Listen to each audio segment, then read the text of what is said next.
한동훈 전 대표를 둘러싼 이른바 당원 게시판 사태가 15개월 만에 제명이라는 극단적 결말로 끝났습니다. 당이 또다시 뇌분에 휩싸이면서 지방선거를 앞둔 장동혁 대표에겐 갈등 수습이라는 참 어려운 과제가 남았습니다.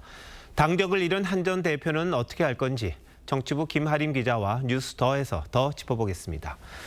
김 기자, 장 대표가 복귀하자마자 첫 회의였죠. 이렇게 서둘러서 제명 카드를 꺼내든 이유가 있는 겁니까? 네, 지방선거 전에 한 전 대표 관련 리스크를 정리하겠다는 의도로 보입니다.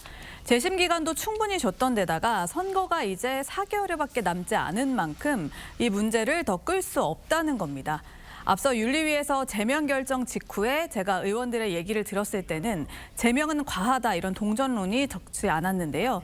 하지만 한 전 대표가 윤리위 결정의 계엄이라고 대응을 하거나 지지자들의 주말 집회에서 나온 과한 표현 등이 원내 의원들의 반발을 산 걸로 전해졌습니다. 지도부가 제명 결정을 그대로 밀어붙인 데도 이 같은 기류가 영향을 준 걸로 보입니다. 네, 근데 선거 정말 얼마 안 남았는데 선거 때는 한 명이라도 더 내 편을 만들어야 될 텐데 지금은 뺄셈의 정치가 되고 있단 말이죠.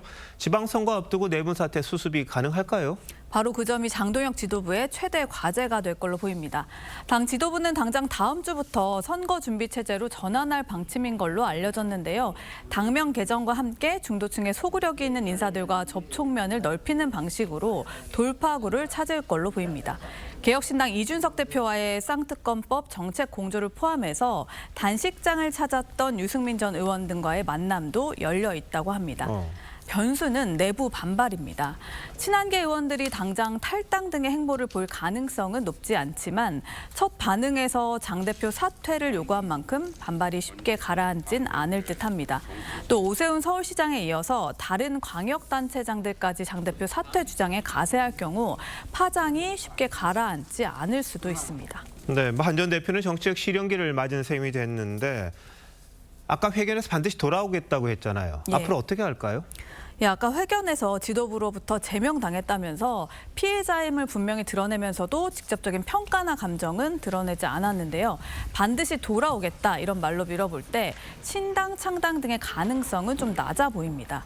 친한계 관계자에 따르면 한 전 대표는 열흘 정도 일정을 비우면서 고민의 시간을 가진 뒤에 다음 달 8일 토크 콘서트로 정치 활동을 재개할 예정이라고 합니다. 6월 지방선거와 함께 치러지는 대구나 부산 지역 국회의원 보궐선거에 무소속으로 출마해서 원내 진입을 노리는 가능성도 주변에서 거론되는 시나리오 중 하나입니다. 일각에서는 국민의힘이 지방선거에서 패할 경우에 책임론으로 지도부가 비대위로 전환될 경우 또 한 번의 정치적 재기를 모색할 수 있다는 전망도 나옵니다. 네, 뭐 장 대표나 한 전 대표나 어떤 걸 택할지 그건 본인들의 문제입니다만 이런 극단적인 해법밖에 없었느냐 이런 비판에서 두 분 다 피하기 어려워요. 네, 무엇보다 지도부가 포용이나 통합보다는 제명이라는 선회기 방식으로 사태를 끌고 온 데 대한 비판의 목소리가 적지 않습니다.